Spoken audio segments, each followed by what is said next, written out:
You're drawing the life out of your characters by drawing bodies like robots. I'm going to give you a practical step-by-step plan you can use to get your gesture impactful and full of action. Step 1. Big dynamic shape. What is a dynamic shape? Think of a sailboat sail. Now, that is a dynamic shape. You want a triangle shape with one side curved and another side straight. Some people call this straight versus curve. You are conforming the person's pose to this big dynamic shape. Make sure you draw it lightly. Draw everything on top of this shape. Step 2. Draw the spine.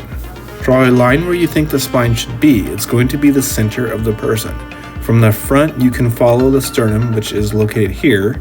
It looks like a tie. The back should be more obvious. Step 3. Shoulder angles. Draw a straight line connecting the top of the shoulders to each other on the spine. Step 4. Angle of hips. Finding the angle of the hips can be tricky if you don't know what to look for in your reference, which is the bony parts of the pelvis bone that you see through skin.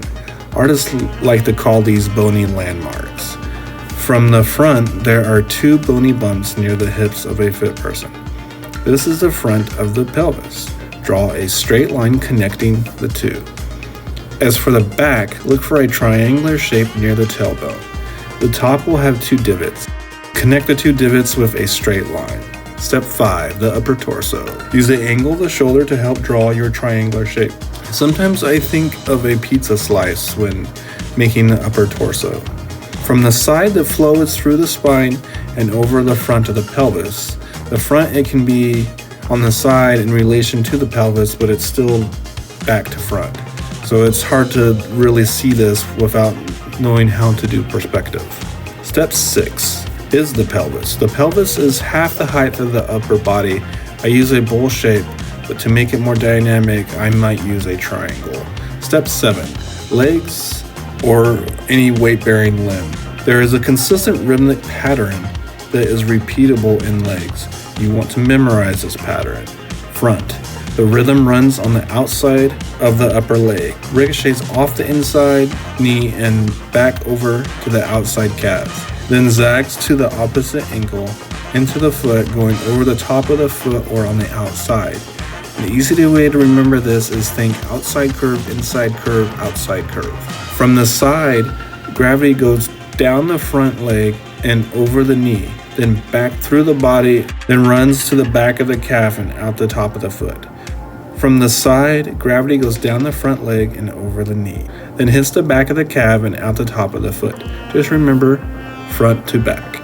The back is the same as the front, so this is the default leg rhythms, okay? It can change depending on where the weight is in the pose. Step 8, arms. So arms are extremely easy to remember. The flow is always through the elbow and never through the bicep. The dynamic shape will have the arch where the elbow is. The only time there would be more than one rhythm is if the elbow is hyperextended. In this case, there are 3 rhythms going back and forth like the front leg rhythms. The rhythms are still going through the elbow though. Step 9, head. Start with the rhythms of the neck. The best way I can describe it is just look which way the neck is bending. The curve is always going on the apex of the neck. The rhythm of the head tends to be the opposite of the neck.